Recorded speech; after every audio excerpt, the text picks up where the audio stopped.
iglesia soy, y tú también. En el bautismo renacimos a una vida singular y a confirmar hoy nuestra fe.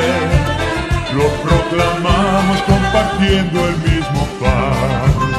No vayas triste en soledad, ven con nosotros y verás. Muy buenos días a todos mis hermanos en este día en que recordamos a nuestros sacerdotes y a aquellos que son llamados a las distintas vocaciones en la iglesia, especialmente a la vida religiosa y a la vida contemplativa, tanto masculina como femenina.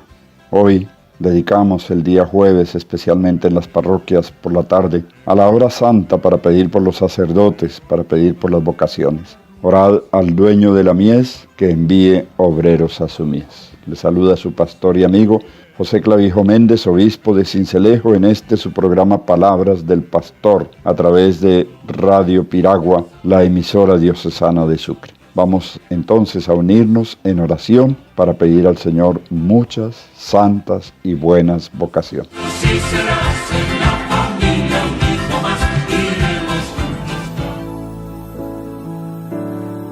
Iluminados y animados por tu palabra, te pedimos, Señor, por todos aquellos que ya han seguido y ahora viven tu llamada, por tus obispos, presbíteros y diáconos, también por tus consagrados religiosos, hermanos y religiosas, por tus misioneros y por los seglares generosos que trabajan en los ministerios instituidos o reconocidos por la Santa Iglesia. Sosténlos en las dificultades, confórtalos en los sufrimientos, asístelos en la soledad, protégelos en la persecución, confírmalos en la fidelidad.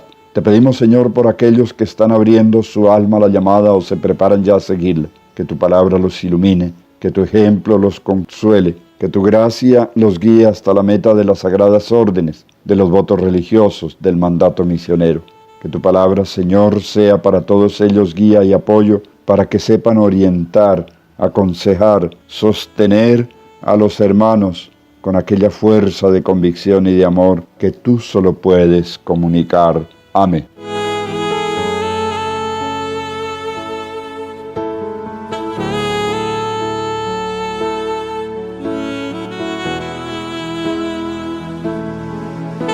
En este contexto de los días que siguen la visita apostólica de su santidad el Papa Francisco a nuestro país y a nuestra región Caribe, y en el encuentro que hemos tenido con él, resuenan todavía sus palabras que hemos escuchado en los dos programas anteriores, dirigidas a sacerdotes, religiosos, religiosas, vida consagrada, diáconos, seminaristas y familias de todos ellos, reunidos en la Plaza La Macarena de Medellín. Sería bueno que hiciéramos como un breve recuento de aquel encuentro en el que el Santo Padre planteó algunas inquietudes de la Iglesia de hoy y al mismo tiempo invitó a los religiosos, religiosas, seminaristas y a toda la pastoral vocacional a reflexionar sobre lo que es la actividad vocacional en la familia, en las comunidades, en las diócesis y parroquias. Ciertamente que, como decía Monseñor Elkin Álvarez en la presentación que le hizo al Santo Padre del grupo inmenso allí reunido en el sitio de eventos de la Macarena en Medellín, que esperábamos que con la visita apostólica del Santo Padre hubiera un revivir del ánimo vocacional en todas las comunidades cristianas y en todo Colombia. Pero este revivir, el Santo Padre lo supeditaba a la renovación interior de las comunidades, pero especialmente de aquellos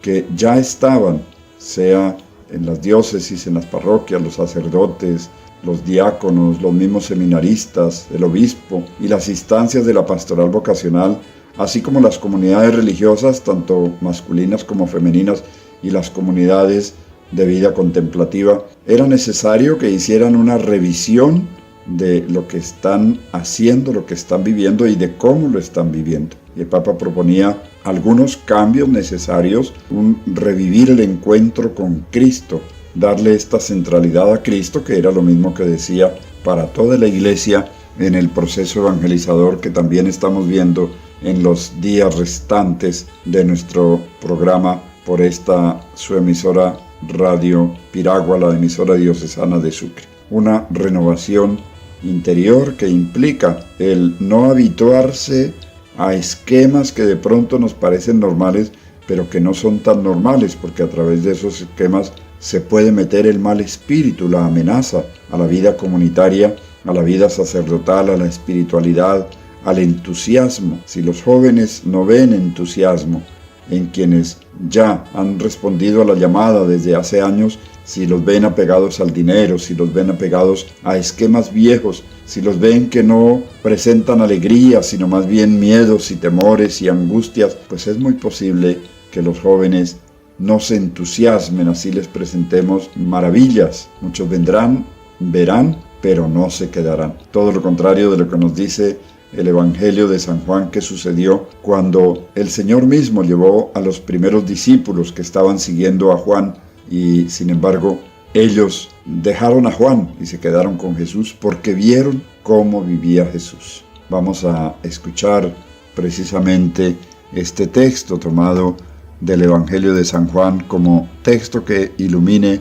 nuestra experiencia en el día de hoy. Este texto que está al comienzo del Evangelio de San Juan es de una vitalidad. El Papa mismo lo utiliza con frecuencia y lo utilizó también el Papa San Juan Pablo II en muchos momentos en los encuentros vocacionales y en los encuentros juveniles para hablar a los jóvenes de la vocación. Vamos nosotros entonces a escuchar este encuentro de Jesús con los discípulos que seguían a Juan y que se constituye entonces en el modelo del seguimiento vocacional. ¿Qué fue lo que ellos vieron en Jesús? Escuchemos. Del Evangelio según San Juan. Juan estaba con 2 de sus discípulos. Viendo pasar a Jesús, dijo: «He ahí el Cordero de Dios». Los discípulos, al oírlo hablar así, siguieron a Jesús. Jesús se volvió y al ver que le seguían les dijo: «¿Qué buscan?». Ellos respondieron: «Rabí», que significa maestro, ¿dónde vives?». Les dijo: «Vengan y vean». Fueron pues, vieron dónde residía y se quedaron con él aquel día. Eran las 4 de la tarde. Uno de los 2 que había oído hablar a Juan y habían seguido a Jesús era Andrés, hermano de Simón Pedro. Encuentra primero a su hermano Simón y le dice: «Hemos encontrado al Mesías», que traducido significa Cristo, y lo condujo a Jesús. Jesús lo miró y dijo: «Tú eres Simón, hijo de Juan, te llamarás Cefas», que significa Pedro. Al día siguiente Jesús se disponía a marchar a Galilea cuando encuentra a Felipe y le dice: «Sígueme». Felipe era de Betsaida, patria de Andrés y Pedro. Felipe encuentra a Natanael y le dice: «Hemos encontrado al que describen Moisés en la ley y los profetas, Jesús, hijo de José, natural de Nazaret». Responde Natanael: «¿Acaso de Nazaret puede salir algo bueno?». Le dice Felipe: «Ven y verás». Viendo Jesús acercarse a Natanael, le dice: «Ahí tienen a un israelita de verdad, sin falsedad». Le pregunta a Natanael: «¿De qué me conoces?». Jesús le contesta: «Antes de que te llamara Felipe te vi bajo la higuera». Natanael respondió: «Rabí, tú eres el Hijo de Dios, el Rey de Israel». Jesús le contesta: «¿Crees porque te dije que te vi debajo de la higuera? Cosas más grandes que estas verás». Y añadió: «Les aseguro, verán el cielo abierto y a los ángeles de Dios subiendo y bajando por medio de este hombre». Palabra del Señor. Qué importantes estos verbos que se repiten: vieron y se quedaron. La pastoral vocacional consiste precisamente en eso. Nosotros invitamos a los jóvenes, pero ¿qué les mostramos? ¿Qué es lo que ellos ven? Y si ven lo que realmente tienen que ver, se van a quedar. Y este quedarse no es solamente venir al seminario o venir a la pastoral vocacional. Este quedarse significa quedarse con Jesús, porque ellos van a ver a Jesús a través de quien los invita. ¿Qué es lo que me das, lo que me vas a dar a ver? Pero si en cambio de ver a Jesús ve divisiones, ve apegos, ve miedos, ve tristezas, ve pecados, ve situaciones que no concuerdan con lo que se predica, sino que una cosa se predica y otra se hace, no se van a quedar. Y si se quedan físicamente, no se quedan de corazón. Por eso es tan importante que a la renovación de la pastoral vocacional la preceda una renovación de aquellos que son los encargados de la pastoral vocacional, pero igualmente la de aquellos a quienes estos jóvenes o estos seguidores van a mirar. Porque si no ven nuestra alegría, si no ven nuestro entusiasmo, si no ven nuestra convicción, no se van a quedar. Aquellos que son honestos dirán: no, me engañaron, me mostraron lo que no es. Pero aquellos que no vienen con honestidad dirán: esto era lo que yo quería, un lugar donde yo pudiera esconderme, donde yo pudiera aparentar ser una cosa y en realidad ser otra. Es muy importante entonces una renovación auténtica de la pastoral vocacional. Otra pregunta que podemos hacernos a raíz de todo lo que nos dijo el Santo Padre y que escuchamos en los 2 programas anteriores es: a la luz de lo que el Papa Francisco nos dijo, ¿qué es o cómo tiene que ser el candidato que llegue a nuestros seminarios, a nuestras casas de formación, tanto masculinas como femeninas? ¿Qué es lo que nosotros le vamos a presentar a este candidato como su ideal de vida? Ciertamente lo primero es el seguimiento de Jesús, porque el discipulado que el Santo Padre nos plantea es un discipulado para toda la iglesia, para todos los bautizados. Ya lo decíamos en los programas de los otros días que se hace imprescindible hacer un discipulado y hacerlo en pequeña comunidad cristiana donde se vaya haciendo un aprendizaje, un entrenamiento para la vida cristiana. No dar por supuesto que por el hecho de que recibió el bautismo y recibió la primera comunión, ya es cristiano. No estamos en la época en que la sociedad vivía valores cristianos, la familia vivía valores cristianos y bastaba con dar los sacramentos que casi automáticamente todo lo demás se daba. Hoy estamos en otro contexto en el que no bastan los sacramentos, así la intención de quien los celebra, pero no basta. Los sacramentos de hecho tendrían que ir marcando las etapas del discipulado. Así es como tenemos nosotros que dar este cambio para entender toda la pastoral de la Iglesia, tal como el Papa nos la vino presentando y estamos reflexionando en los encuentros que tenemos de lunes a viernes a través de esta su emisora Radio Piraco. Es necesario un discipulado, absolutamente necesario. Los jóvenes que entrarán a la pastoral vocacional tendrán que pasar por un proceso de discipulado en el cual vayan adquiriendo el conocimiento de Jesús, no un conocimiento teórico, no aprenderse de memoria lo que el catecismo nos dice de Jesús, sino aprender a seguir a Jesús poniendo nuestra vida en su vida y dejando que nuestra vida se transforme en su vida poco a poco en un proceso discipular. Segundo, si estos jóvenes que recibimos a la pastoral vocacional hacen su proceso de discipulado, estos jóvenes aprenderán a vivir en comunidad. Entonces, lo primero que ellos tendrán como prioridad en su vida es su pertenencia a una comunidad concreta, no a una comunidad etérea, porque es otro peligro que corremos, que llamamos comunidad a lo que de pronto no es comunidad. Para entender qué es la comunidad, tendríamos que comparar lo que nosotros llamamos comunidad con lo que en el Evangelio y en los Hechos de los Apóstoles se llama y es comunidad. Todas esas dinámicas comunitarias que hay en los Hechos de los Apóstoles, en las cartas del Nuevo Testamento e incluso en el libro del Apocalipsis y también en los 4 Evangelios, que responden ciertamente cuando los miramos con cuidado, como ya hicimos en estos programas de comentario y de tratar de volver operativo, de volver practicable la doctrina y las enseñanzas y las insinuaciones del Papa Francisco. Entonces se trata de que los jóvenes, viviendo en una comunidad, perteneciendo a una comunidad, se formen primero que todo en el discipulado. Antes que lleguen al seminario, tendrían que haber sido discípulos. Este es el ideal de la pastoral vocacional. Tener su comunidad, estar en el camino del discipulado, y el seminario los tomará ya como discípulos iniciados y continuará formándolos ya en orden a un ministerio o a un carisma propio de la vida religiosa, de la vida consagrada, de la vida sacerdotal o de la vida diocesana.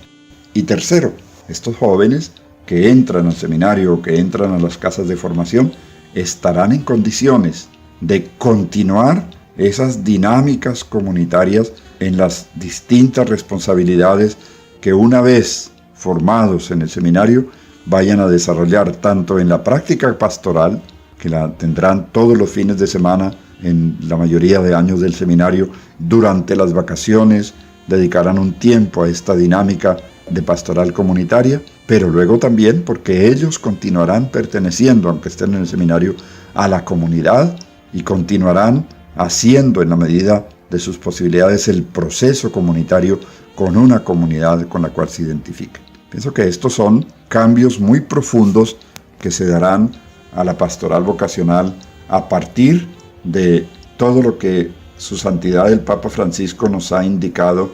Entonces no podemos pensar que los cristianos común y corriente, por decirlo de alguna forma, hagan un proceso discipular y los que van a guiar a esos cristianos después de su proceso vocacional no hagan un proceso discipular.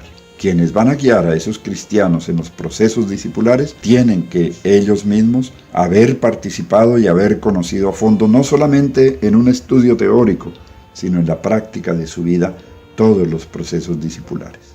Entonces estarán en condiciones de brindar a las comunidades, a los laicos y a los distintos ministerios que vayan surgiendo de las comunidades, una capacitación para la evangelización, para evangelizar, pero también una capacitación para responder a los retos sociales, culturales, políticos, económicos, que es lo que corresponde a los laicos. Entonces la formación que se da a los laicos y la formación que estos que hacen proceso vocacional será hecha de tal calidad y en tal forma que todo cristiano, no solamente los consagrados, sino todo cristiano por el hecho de ser bautizado y de haber vivido en comunidad cristiana su discipulado, estará en condiciones de responder a los retos que nos plantea la vida política, la vida social, la vida económica, la vida cultural, la vida artística y todos los ámbitos, la vida profesional, por ejemplo, todos los demás ámbitos en que la vida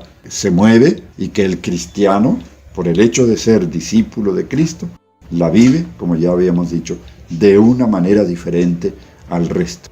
Y así el cristiano ejerce un liderazgo porque se ha apropiado de una mentalidad, de una manera de pensar las cosas que será capaz de discernir y por tanto cuando le hacen planteamientos de tipo político, por poner un ejemplo, no va a comer entero. No va a obrar por compadrismo, porque se trata de mi compadre o porque se trata de mi protector o porque se trata de mi antiguo camarada. No.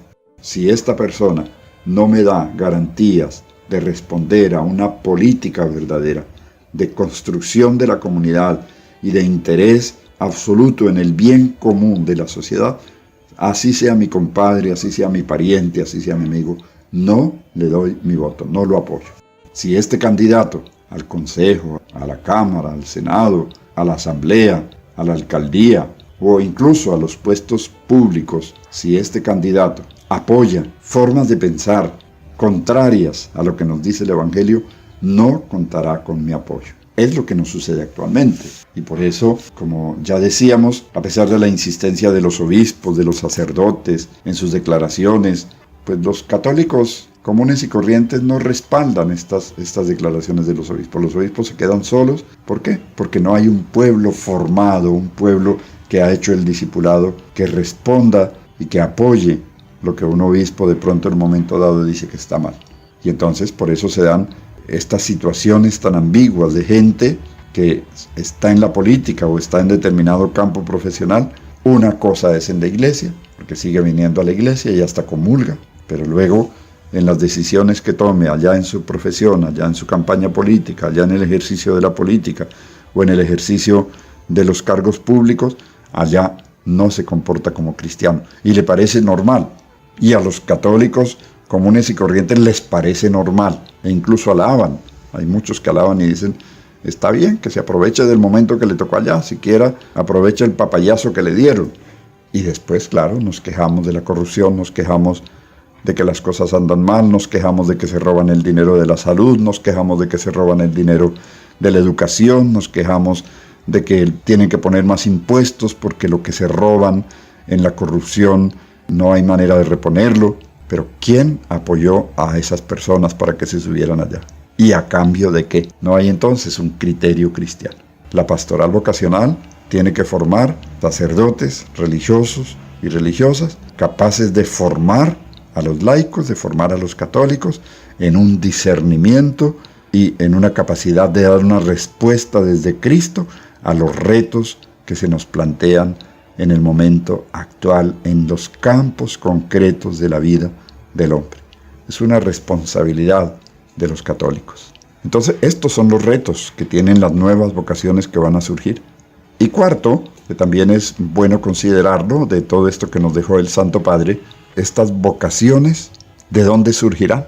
Porque hoy tenemos una caída vocacional, que se llama un calo vocacional. Han caído las vocaciones a unas cifras exiguas. Todavía tenemos nosotros seminarios donde caben 200 y más seminaristas y no hay sino 30, 20.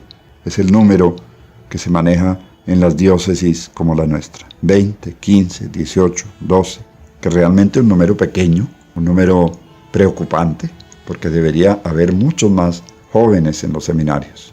¿Y qué está ocurriendo? ¿Por qué esa caída de las vocaciones? Bueno, pues la causa está en que las familias han dejado de dar respuestas cristianas a las múltiples situaciones de la vida y los jóvenes no han crecido con una mentalidad cristiana. ¿De dónde entonces saldrán las vocaciones? De las comunidades, de las pequeñas comunidades que formemos en el discipulado de la nueva evangelización. Esto está clarísimo. Habrá un florecimiento vocacional si, haciéndole caso al Santo Padre, hacemos el discipulado en nuestras comunidades. En estas comunidades florecerá la vida, es decir, se arriesgarán a tener hijos, cosa que no ocurre en este momento o ocurre muy excepcionalmente. Las familias no quieren tener hijos, por supuesto. Los hijos implican un sufrimiento y la gente no quiere sufrir. ¿Y por qué no quiere sufrir? Porque la aterroriza el sufrimiento. ¿Y por qué la aterroriza el sufrimiento? Porque de pronto Cristo no está en el centro de sus vidas. La cruz de Cristo no es el centro de su vida cristiana. Entonces han acomodado la doctrina cristiana, por decirlo de alguna forma, la han acomodado a una mentalidad light, a una mentalidad en la que no haya sufrimientos, en la que no haya riesgos, en la que todo esté asegurado. Y ese no es el Evangelio.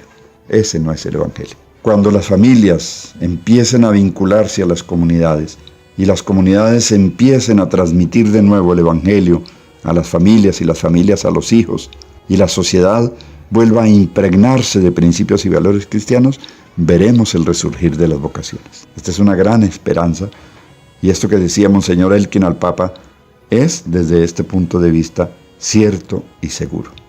Vamos entonces a concluir nuestro encuentro con la oración a la Santísima Virgen María por las vocaciones. Oremos, y oremos especialmente por nuestros sacerdotes, por la nueva evangelización, por las pequeñas comunidades, por las vocaciones, tanto masculinas como femeninas, y por todos estos procesos que están sucediendo, y para que las palabras del Santo Padre no se queden en el vacío, sino que podamos irlas poniendo por obra en nuestro tiempo. Oremos.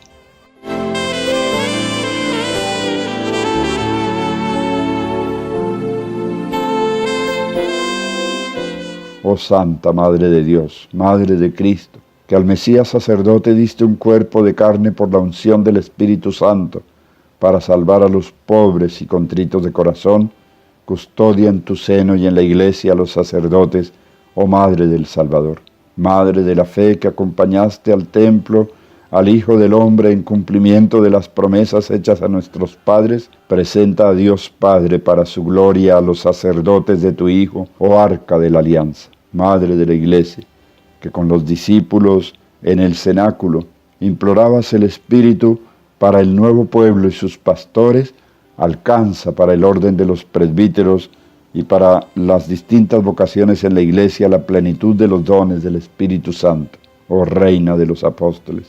Madre de Jesucristo, que estuviste con él al comienzo de su vida y de su misión, lo buscaste como maestro entre la muchedumbre, lo acompañaste a la cruz exhausto por el sacrificio único y eterno, y tuviste a tu lado a Juan como hijo tuyo. Acoge a los llamados a las distintas vocaciones, especialmente a los sacerdotes y religiosos y a las religiosas.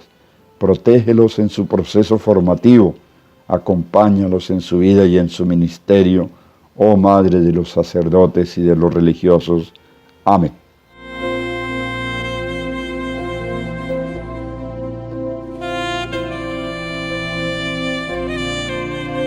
Mis hermanos, Dios les bendiga. Hermanos de las pequeñas comunidades, Dios les bendiga y les sostenga. Recordemos, hay que vincular más a la familia en las pequeñas comunidades. Bendiciones para sus familias, bendiciones para sus hijos. Y no teman plantearles la posibilidad de la vocación sacerdotal o de la vocación religiosa. Dios probablemente los esté llamando. Si la familia apoya esta llamada, empezará este florecimiento que poco a poco iremos viendo de las vocaciones en la iglesia. Dios los bendiga, en el nombre del Padre, y del Hijo, y del Espíritu Santo. Amén.